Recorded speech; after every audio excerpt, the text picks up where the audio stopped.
It's time for America Outdoors Radio, the show that covers the outdoor scene across the U.S. of A. and the entire continent. Fishing, hunting, conservation, outdoor recreation, and great destinations. We cover it all every week. It's your country, your outdoors. Let's explore it together with your host, John Cruz.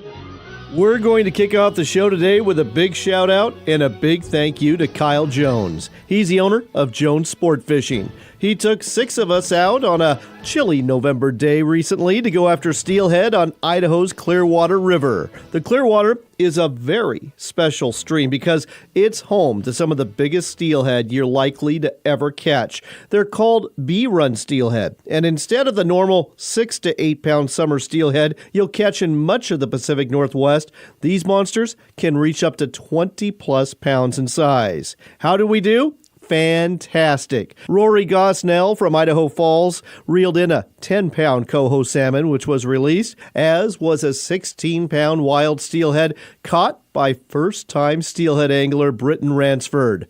Jason Rolfe caught the first keeper, a 12-pound hatchery steelhead, followed by Bob Schmidt, president of Max Lure Company, whose steely weighed in somewhere between 14 and 16 pounds. Heading towards the end of the day, Richy Harrod, host of the television show The Northwest Outdoorsman, boated a 17-pound hatchery steelhead, and I was blessed to cap it all off with a 38-inch, 18-plus pound Jurassic steely of my own. Truly the fish of a lifetime. Oh, and better still, this fishery, it's just getting started this year, and it's going to go all the way through the winter. If you want to book a trip, I would highly recommend Kyle Jones at Jones Sport Fishing. His website, really simple, jonesportfishing.com. That's jonesportfishing.com. This week on the show, we'll talk to Clearwater River co-angler Richy Harrod about his TV show, which is all about DIY fishing and hunting adventures in the greater Northwest of both the U.S. and Canada. And then we're going to catch up with Land Tawney. He's the executive director of Backcountry Hunters and Anglers, an organization we support through this show. We'll find out how he did deer hunting this past week in Montana and also get updates from Election Day about what certain states had to say about public land access for hunters and anglers. If you want a hint, I can tell you this. We've got good news to share on all fronts. We'll stick to the subject of public lands hunting when we chat with Anthony Licata. He's the editor-in-chief of Outdoor Life magazine, and there's a big feature in the fall edition about hunting wild America, specifically our public lands, that's full of great stories, essays, and some handy advice that will help you bag more game in the field. Anthony will not only talk about all of that, but also about the impact our public lands have for hunters in our United States, including his own hunting. That's right, Anthony, a man who can hunt just about anywhere he wants, given his position as the editor-in-chief of Outdoor Life magazine. He's a public lands hunter, too. From Public Lands, we'll share some outdoors news to include the results of the Bass Nation Championship that took place last weekend at Pickwick Lake in Alabama, and we've got some goose calling tips that will come in handy this fall. Finally, before we wrap things up, we'll be checking in with Captain Mac McQuarrie. He's the man behind Sportsman's Cove Lodge at Prince of Wales Island in southeast Alaska. He'll give you a wrap-up of the 2018 season behind us and let us know what he's got new for you in 2019. By the way, if you're looking for a really great Christmas gift, it would be hard to do better than booking a stay for someone you love at this fantastic fishing lodge not far from Ketchikan, Alaska, where the fishing is great and the customer service is off the charts wonderful. But before we go to Alaska, we need to catch up with my recent Idaho fishing buddy. Next up on America Outdoors Radio, we're checking in with Richy Harrod. He is the host of a great television show called The Northwest Outdoorsman. You can see it on NBC Sports Northwest. You can see it throughout Canada on Wild TV. You can see it in Central Washington on the NCW Life channel and on the go with the Spincast app or on YouTube, the YouTube channel Harrod Outdoors. Richy, welcome to the show. Thanks for having me on, John. Richy, I got to tell you, I sure enjoyed our fishing trip out on the Clearwater River. I know I caught my personal best steelhead out there, and so did you. Absolutely, man. That was a great time. I just couldn't believe the size of those fish. And it was really great to finally get out in the field with you and enjoy a day on the water. Oh, I agree. It's something we've been talking about literally for years, folks. If you don't know, Richie and I literally live just down the road from each other, a space of about 10, 15 miles away. We talk to each other a lot, but this is the first time we've actually been fishing together. So it was really an enjoyable experience, and I thought we'd go ahead and let people know about your television show, folks that aren't familiar with it, because your TV show, it's not like a lot of other ones out there where either A, I'm the host, I'm the expert, let me show you how it's done, or B, I'm the host, I'm going to go out with this guide, and we're going to go on a guided fishing trip. You're all about everyman, weekend warrior, let's go out and do this and figure it out when it comes to your shows, aren't you? Yeah, our show's format is, based on the concept that, you can do all this stuff yourself, and we have for many, many years. And so we thought, hey, why don't we just share our experiences, and we're just average sportsmen doing what we normally do, and most folks do that as well, out on the weekends, like you say, and no guides. Not that guides are not helpful. I mean, certainly are, but majority of people don't go with guides. So the whole premise of the show is just to focus on family and friends and the outdoors and doing the things that everybody does. And I like the variety of your show, too. You don't pigeonhole yourself into just one thing. So you go fishing, but you go fishing for all sorts of different species. You go hunting, but it's not just big game. You do waterfowl and upland bird hunting, too. There's a lot going on with your shows, and I'm really excited to find out what you've got this season for viewers. Yeah, that's right, John. So, we basically fish or hunt whatever's in season. And, of course, we have some of our favorite things that we like to do. And so, you might see a walleye show every year, or you might see a waterfowl show every year, because those are the kinds of activities that we enjoy doing. But really, we just, whatever's in season, whatever's interesting to go, there's so many neat places in the Northwest to check out, and so we just love doing that. This year, we have a great lineup of shows. On the hunting side, my dad had a cow elk tag, and we have a show where he harvests an elk, which is pretty awesome. He's 74 years old, so that's pretty neat. We did a family goose hunting trip, which we often do every year. And then we have an awesome show on muzzleloader whitetails in Northeast Oregon, something a little different. And the boys were real successful. Some friends of mine, they did really well. On the fishing side, like I said, we love to walleye fish. Banks Lake is one of our favorite haunts, and there's a show on Banks Lake. We're trout fishing here in eastern Washington. And then we're trout and kokanee fishing in southern British Columbia, which is pretty cool. And then there's a great ice fishing show from the Caribou region in British Columbia, and that's quite an adventure. I actually just saw that. I guess it's important to note you're right in the middle of your season right now. But with television, even if you don't catch the first one, usually you can catch it the second time around. So do your shows air all throughout the year, or is there a set, 13 or 26 weeks to catch them?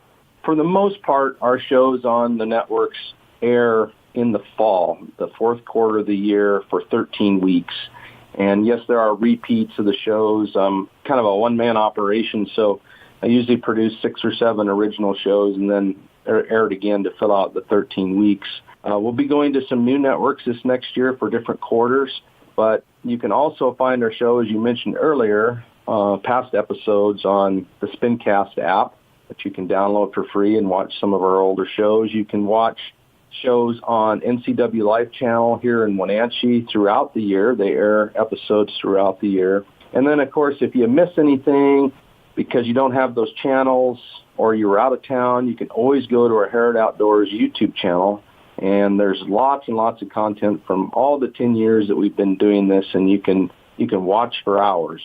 And you know what, folks? You will find yourself watching for hours. One more thing that I love about your shows is once you're done harvesting, whether it be the fish or the game, there's always a segment on how to cook it. I know I appreciate that. Again, folks, it's the Northwest Outdoorsman. If you want to check out what's happening with the average hunter, the average angler in the Pacific Northwest, you got to check out this show. You can catch it this fall on NBC Sports Northwest or Wild TV throughout Canada. Again, on the NCW Life channel in Central Washington and on the go with either Spincast or through YouTube. Just go to Harrod Outdoors. Richy, again, had a great time fishing with you. Can't wait to catch more episodes of the Northwest Outdoorsman, too.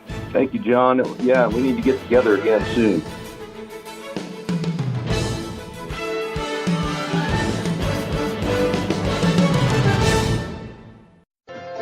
Why book at Sportsman's Cove Lodge? Why is Alaska like no other place on Earth? It hasn't changed in thousands of years. From the way you get here on a float plane to the way you go out with the guides and the boats, it's just a professional experience. And I said, this is as good as it gets. I said, if you can't catch fish here, you can't catch fish anywhere. Your experience with us will leave you speechless. Book now at alaskasbestlodge.com. Looking to reel in the marketing opportunity of a lifetime? Then set the hook, because we've got it right here. America Outdoors Radio has sponsorships available, and we offer an affordable platform to reach thousands of listeners interested in fishing, hunting, and the outdoors. Find out more by contacting host John Cruz through his website at AmericanOutdoorsRadio.com. That's AmericaOutdoorsRadio.com. But hurry, if you wait too long, this big opportunity might just get away. That's AmericaOutdoorsRadio.com. It doesn't matter what sort of adventure you're after, whether it's big game deep in the backcountry, a day of fishing out on the water, or an overnight in the great outdoors. At Sportsman's Warehouse, we've got the gear in here for what you need out there. Gear up for your next adventure at one of the Sportsman's Warehouse stores or shop online. Sportsman's Warehouse, America's premier outfitter.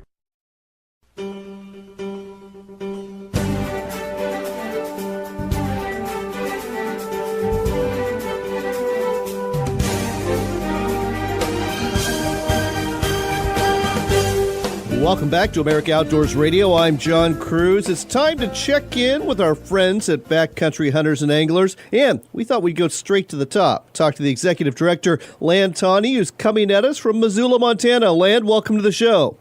John, it's great to be back again. Well, Land, I know that you have had a very good week. I was poking around Facebook and noticed on your Facebook feed you bagged a deer this week.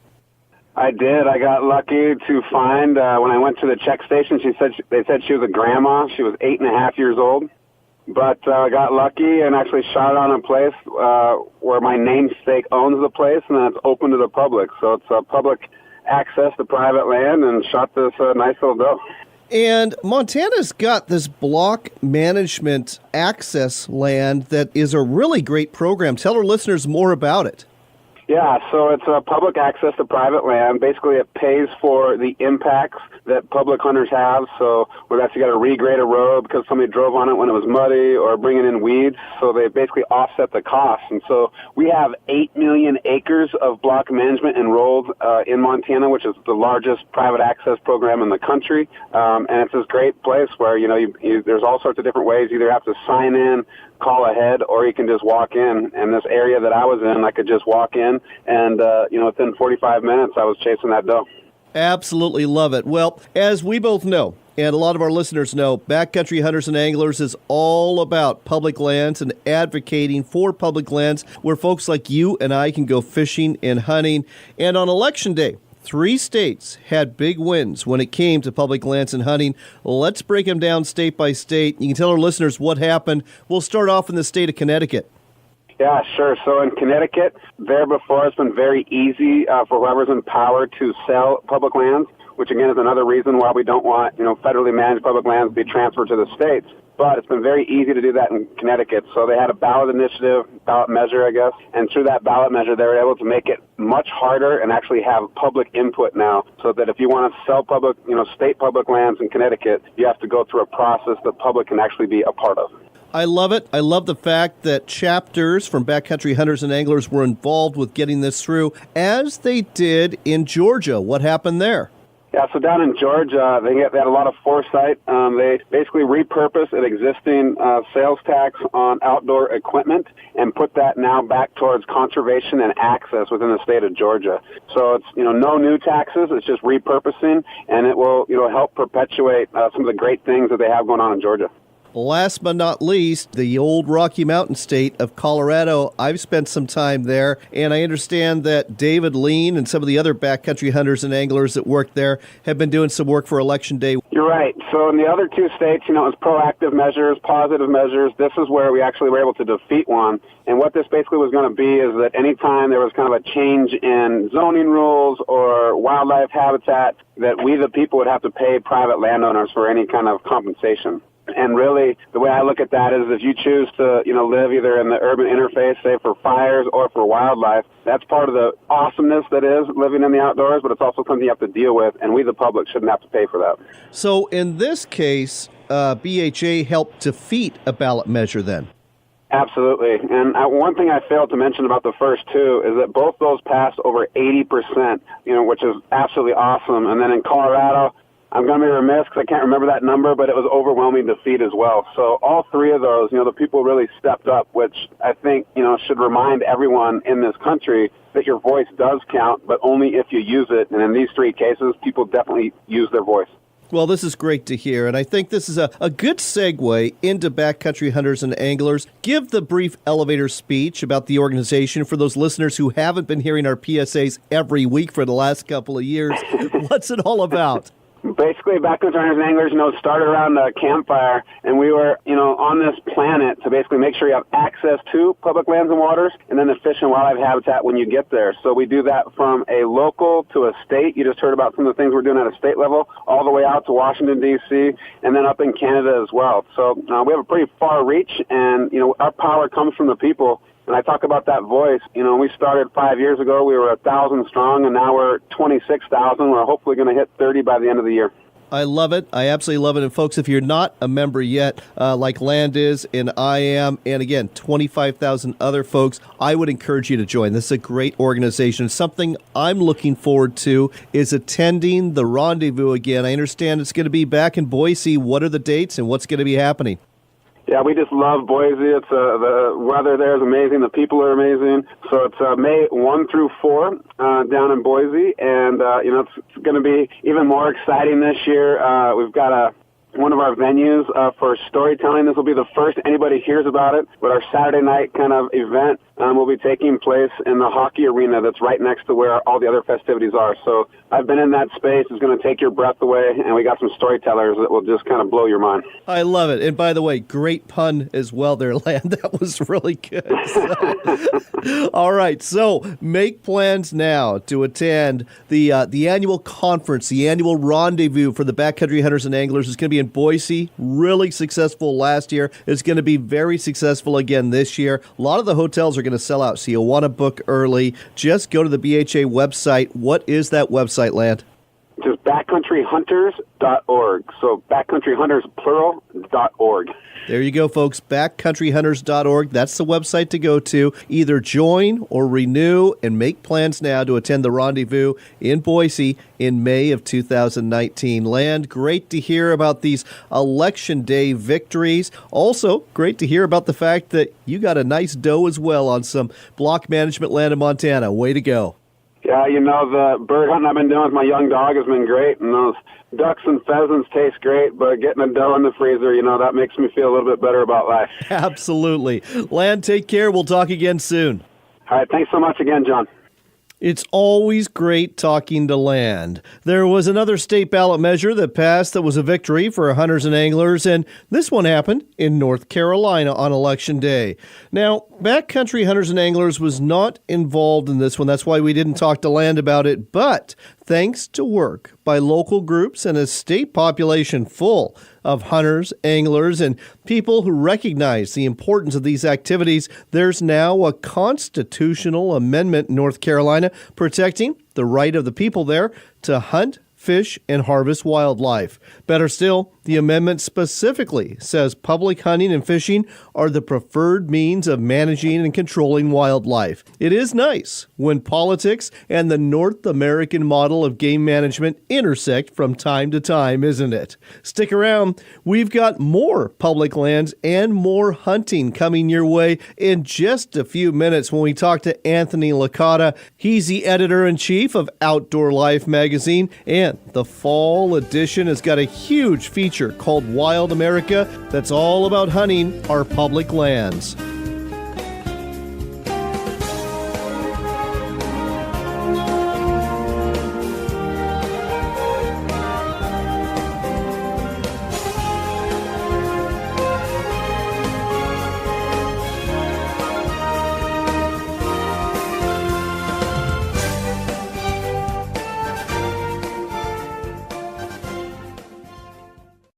Backcountry Hunters and Anglers seeks to ensure North America's outdoor heritage of hunting and fishing through education and work on behalf of wild public lands and waters.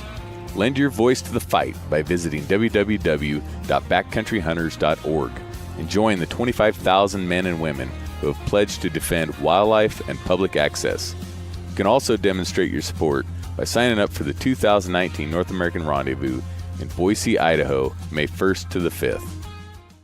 Looking to reel in the marketing opportunity of a lifetime? Then set the hook because we've got it right here. America Outdoors Radio has sponsorships available, and we offer an affordable platform to reach thousands of listeners interested in fishing, hunting, and the outdoors. Find out more by contacting host John Cruz through his website at AmericanOutdoorsRadio.com. That's AmericaOutdoorsRadio.com. But hurry, if you wait too long, this big opportunity might just get away. That's AmericaOutdoorsRadio.com. Tillamook Bay is considered the greatest fishing experience on the west coast for fall Chinook salmon and winter steelhead, and Dungeness crab is plentiful. 5 major rivers connect with the ocean on the Tillamook coast. It's not unusual to snag a 40 to 50 pounder. Go out in a boat or stand on a riverbank or dock. Try fishing from a dory boat and experience the thrill of a beach launch and landing. Use spinners, sand shrimp, or salmon eggs to lure them. The fish will line up to grab your bait. Go to tillamookcoast.com/fishing to find guides and places to stay.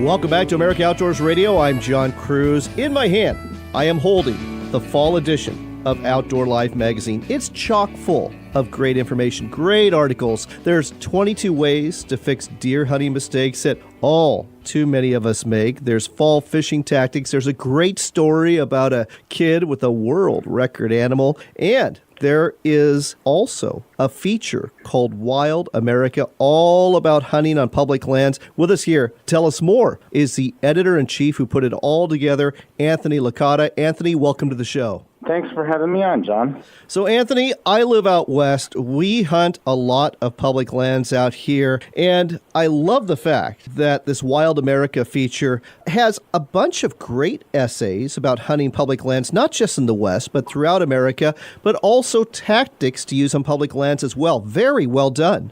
Thank you very much. Yeah, I think sometimes hunters think about public land, and they do think about the West for obvious reasons, and that's important whether you live in the West or not, but there's incredible public land hunting opportunities coast to coast, north to south. We're very lucky in this country that way.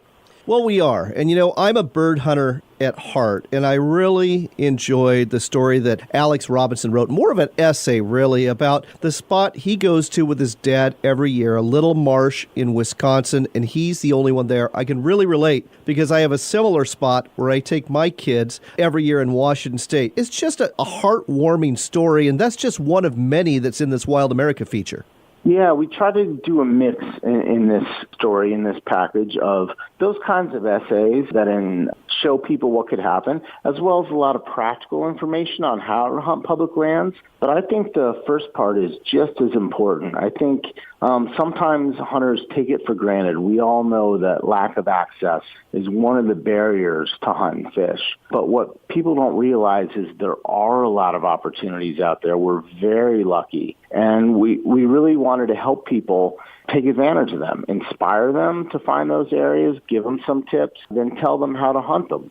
Well, and you do that really well. And, you know, getting into the tips on how to hunt them, another little sidebar article you had was hunting pheasants on public land. And the author of that article correctly pointed out it's getting tougher and tougher in many states, especially out west, to hunt pheasants. I mean, if you're in Kansas or South Dakota, you got it good. But, you know, for a lot of us, it's tough. And so he talks about hunting cattails. And, thinking back, it's like, I have flushed dozens of roosters out of cattails before. Not easy to hunt, not easy to do, but great advice. And that's just a little nugget of many that's in there in this magazine this month. Yeah, it's those kinds of tips. And, I think sometimes in the outdoor media, we're all guilty of talking about the biggest and best and the greatest places, land management, and that's all fine. But when it comes right down to it, so many hunters depend on public lands, funds so much of our conservation. It keeps these sports alive, and it's really such great traditions. And people shouldn't, kind of get discouraged by what they see on TV or maybe reading a magazine and think, oh, I need to have this fabulous private property that's, meticulously managed. There's all kinds of great hunting on public lands for all of us to go out and do if we just work at it a little bit and do some homework. You're absolutely right. And something else I really enjoyed about this month's magazine is a fold-out map that's all about our public lands, not just what you're going to find on them hunting-wise, but just a lot of facts and statistics about public lands, where they're found, where they're not found here in America. Well, thank you. I appreciate that. We put a lot of work into that fold-out map, but the goal there was to really show people what is available and open their eyes to some opportunities that they may not know that we have, as well as, I don't want to get political, but talk about some of the threats to public land and public land hunting. I'll tell you this. I think politicians take hunters for granted. We're a large group, and when we speak with one voice, we're very powerful. But they take us for granted, and I think we, as sportsmen, often take for granted the opportunities we have. We have over 240 million acres of public land, and that's just federal public land. And I almost hate to call it federal public land. It's managed by the federal government, but it doesn't belong to them. It belongs to us. It belongs to you. It belongs to me. It belongs to everyone, no matter how much money you make. And I think sometimes we don't realize what is available to us. And if we're not conscious of that, we could let the threats threaten that, take that away from us. So we should go out, we should enjoy it, we should use it, and we should fight to protect it. Absolutely, and amen to that. Folks, you're listening to America Outdoors Radio. We're talking to Anthony Licata. He is the editor-in-chief of Outdoor Life magazine. The subject is our public lands and hunting them within the United States of America. On this fold-out map, speaking of threats, especially a couple years ago, you were hearing a lot of politicians push, let the states manage our public lands. And you've got a great data point there that really shows exactly what happens when the states manage our public lands. In the state of Nevada, they sell off 99% of those lands, don't they? That's right, they do. Listen, the idea to let the states manage public lands it has a certain logic to me and to a lot of people, but the fact of the matter is, oftentimes what that is that's just the first step to the state unloading it to the highest bidder. Opening it up for sometimes foreign energy companies to selling it off the most valuable pieces. The fact of the matter is, okay, the federal government doesn't do the greatest job managing our public lands, but the answer is to fight and make sure that they know it's important to us and that they have the funds to manage it. Frankly, the states cannot do it better. I mean, in some of the western states, the firefighting budget alone would break the state to manage those public lands. You may not feel that the federal government always does the best job, but let's be honest, I don't think the state government also does the best job. We have this system, created by people like President Theodore Roosevelt and other conservation leaders, often hunters and fishermen, who established the North American model of wildlife conservation. That wildlife belongs to the people, that having public land for everyone to hunt, fish, camp, and explore is good for us. It's good for us as a nation, as a society, as individuals, and this belongs to us. And that's something that we just cannot let slip away. It makes us very different from the rest of the world. I've been lucky in my job where I've been able to hunt other places in the world. I've hunted in Europe and Africa, and I'll be honest, it's true in that in those places, it's often a rich man's game. If you don't have money, you will not hunt. And that's not the case in this country. And so it's really imperative for us to protect that.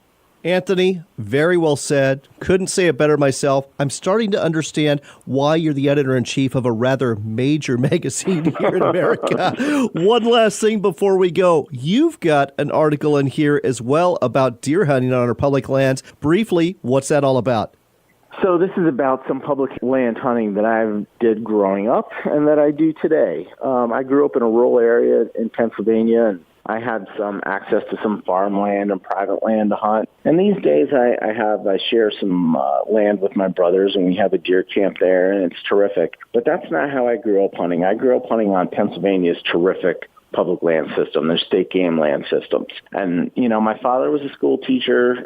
He had 7 kids. He didn't have a lot of money, but he thought it was important to take us out as what he loved to do. So he didn't have a lease. You know, he didn't have private land. He didn't manage it. He took us to public land, and it was terrific. You know, we killed some good deer. We had some terrific times. There's something about exploring those public lands, that sort of wildness, that is really special. And it hooked me as a kid. And so to this day, you know, I'm lucky in this position as editor-in-chief of Outdoor Life that I get to hunt a lot of great places, including a lot of great private properties. But I'm being honest when I say that some of the most beautiful, incredible places I've hunted with some of the best hunts and the best game have been on public land. And so even though sometimes I can hunt private land, I choose to hunt public land because you can have wonderful experiences there, and you get this kind of reward and sense of accomplishment when you're exploring this vast tract of land and finding things out for the first time and finding sign. It's really rewarding. So that's really what my story's all about.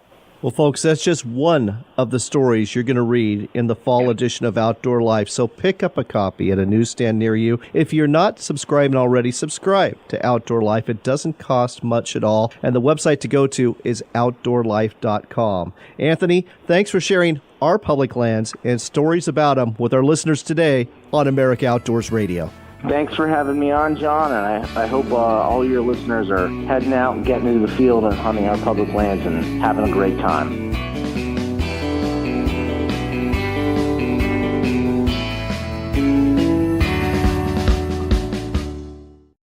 I'd like to welcome a new sponsor to our show. It's Sportsman's Cove Lodge, and many anglers who have been there will tell you it really is Alaska's best lodge. Sportsman's Cove Lodge sits on a salmon highway full of kings and silvers. There's halibut too, and there are some really big ones. Finally, with decades of experience taking care of customers, Sportsman's Cove Lodge knows how to treat you right from start to finish. Ready to book your trip of a lifetime? Then call Sportsman's Cove Lodge at 800-962-7889. That's 800-962-7889. 800-962-7889 for Sportsman's Cove Lodge. There's no more majestic, magical, adventuresome country than the western United States of America to enjoy a great family vacation. Hello, I'm Mark Hemstreet, owner of Shiloh Inns. Shiloh Inns are still offering affordable 4-star accommodations at 2-star prices. Enjoy deluxe smoke-free suites, spacious pools and spas, and fully equipped fitness centers.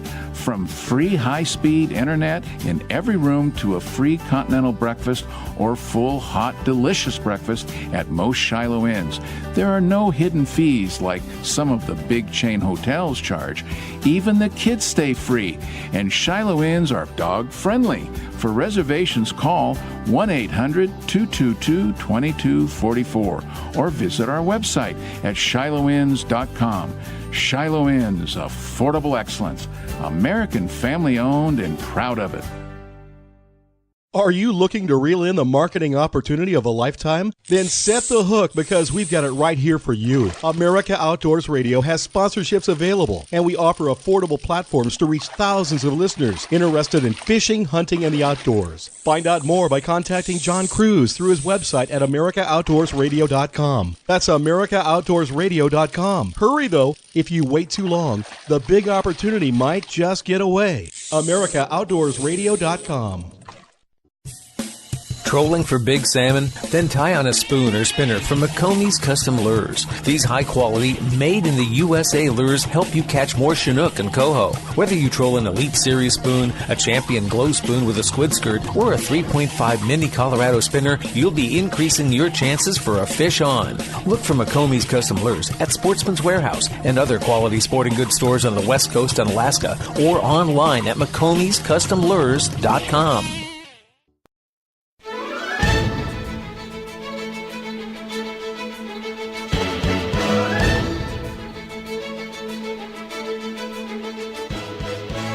You're back with America Outdoors Radio. I'm John Cruz. We've got some outdoors news for you. We'll start off things congratulating Randy Pearson from Oakdale, California, because he just won the Bass Nation Championship last week at Alabama's Pickwick Lake. Pearson credits the ever-changing conditions he encountered during a pre-fishing scouting trip to the lake in October, because tough and changing conditions prevailed during the tournament in November, to include high water and changing weather fronts. Pearson's overall catch of 55 pounds, 11 ounces beat second-place finisher Kyle Dorsett of Florida by nearly 4 pounds, and bested third-place finisher Jacopo Galelli from Italy by over 10 pounds. I didn't know they bass fished in Italy. Well, there you go. All three anglers from the U.S. and Italy will now receive invitations to compete in the world-famous Bassmaster Classic in March, where they'll be competing for a total purse of $1 million fishing the Tennessee River. Shifting from bass to birds, we've got a couple of goose calling tips for you hunters out there, courtesy of John Pullman, writing for Ducks Unlimited. First off, when it comes to the calling, stick to the basics. This advice comes from world goose calling champ Sean Stahl. He said that for him, it all started with learning how to make a cluck, and that call is the foundation of much of what he uses while hunting. He says he can get a lot of reaction from the birds by just using that cluck sound. Second, work as a team. Don't let one guy do all the calling, but one caller should be the lead caller, and the rest of us should work not to mimic his calling, but to complement it. That way, you actually sound like that flock of geese your decoys are supposed to be in front of you. Finally, give those geese a break with the call as they fly over, but hit them with some excited calling right after they do. A lot of times, this will break off part of the flock, or maybe get the whole flock to swing back and come in. If you're looking for more tips, go to ducks.org and check out the rest of this great article. And while you're there, consider joining Ducks Unlimited. Next on America Outdoors Radio, we're checking in with one of my favorite people. It's Captain Mac McQuarrie, the man behind Sportsman's Cove Lodge on Prince of Wales Island in southeast Alaska. You can find out more about this spectacular place I got to go fishing at last year through his website at alaskasbestlodge.com. Mac, it's great to have you on the show again. Good to be with you, John. Good to be with you. Well, Mac, I had, with my son, an absolutely fantastic trip with you. We came back with all sorts of halibut and lingcod and true cod and yellow eye rockfish and some salmon, too. And I thought we'd start off today with a season wrap-up of how 2018 went compared to other years. Yeah, it was an interesting season. We were sold out, so that part of it is always good. But it was an interesting season as far as the fishing was concerned. It was a tough season for salmon, and in particular king salmon, which is, of course, one everybody wants. But fortunately, everything else was in good supply, and what was a really surprise to us was the lingcod catch.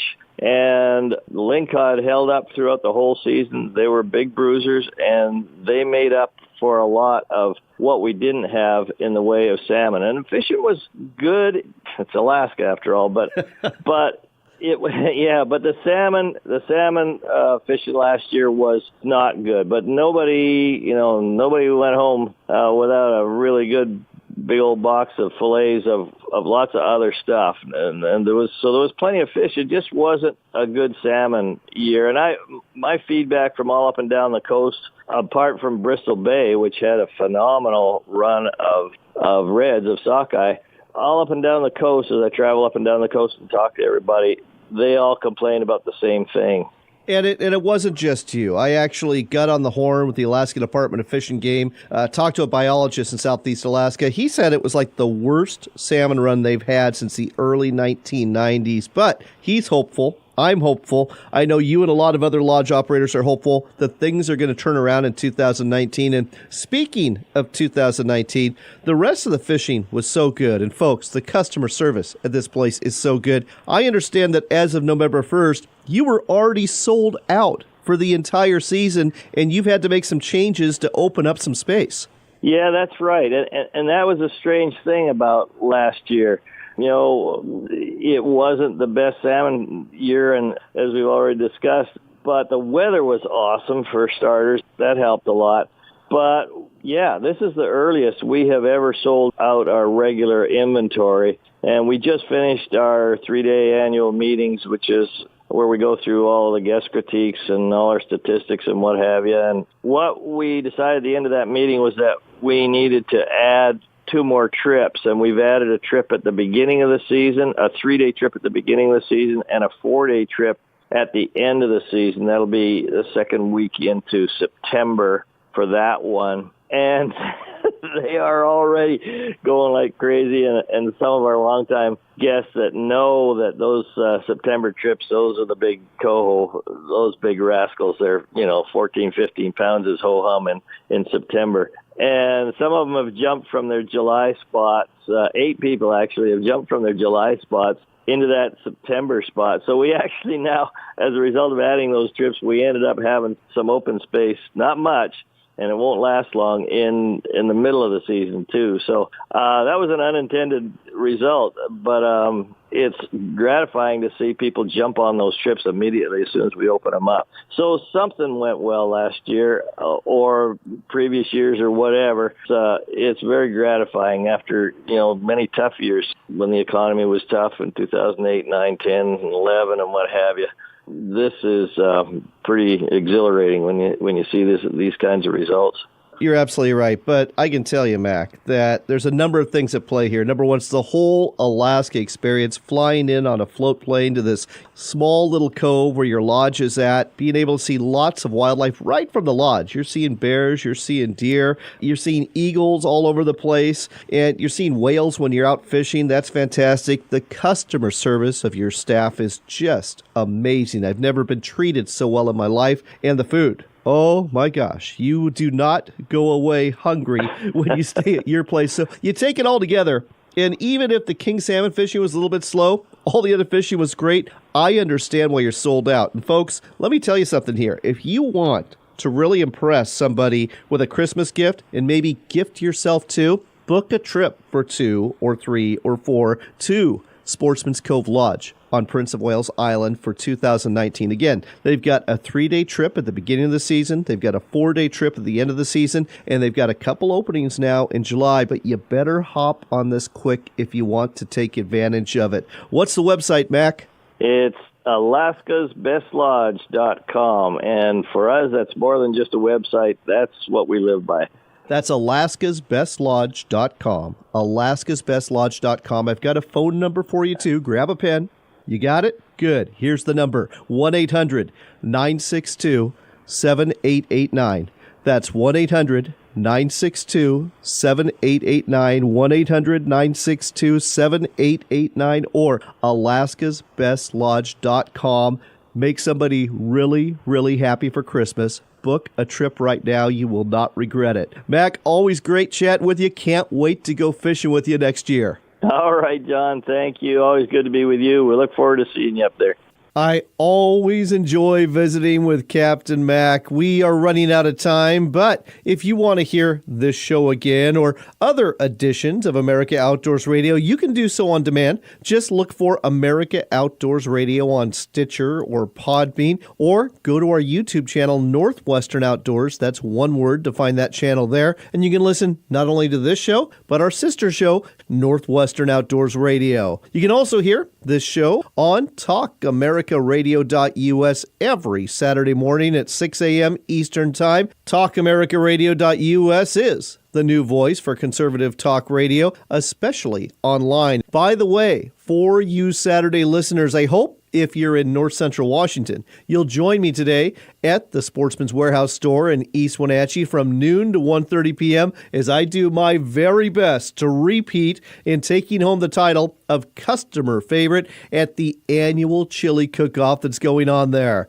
This event through Sportsman's Warehouse is always a ton of fun, and it's also a great excuse to get some warm food in your belly on a cold day and get some early holiday shopping done, since there is a pre-Thanksgiving sale going on through this weekend. The location again, the East Wenatchee, Washington Sportsman's Warehouse store. The time again, noon to 1:30. Come on by, try some of the chili I'm going to have for you and the chili others will have, and don't forget to vote. All right, we've really got to go because I've got to get to work on that chili. But here's hoping that the good Lord blesses you in the week ahead and that you have a wonderful Thanksgiving holiday. I hope it brings you and family members together and that you have some great times. I also hope that you'll be able to slip away for a few days during this part of mid and late November, because there's some really, really good fishing out there and some really good hunting too. Remember, it is your country and your outdoors, so get out there and enjoy it during this Thanksgiving holiday.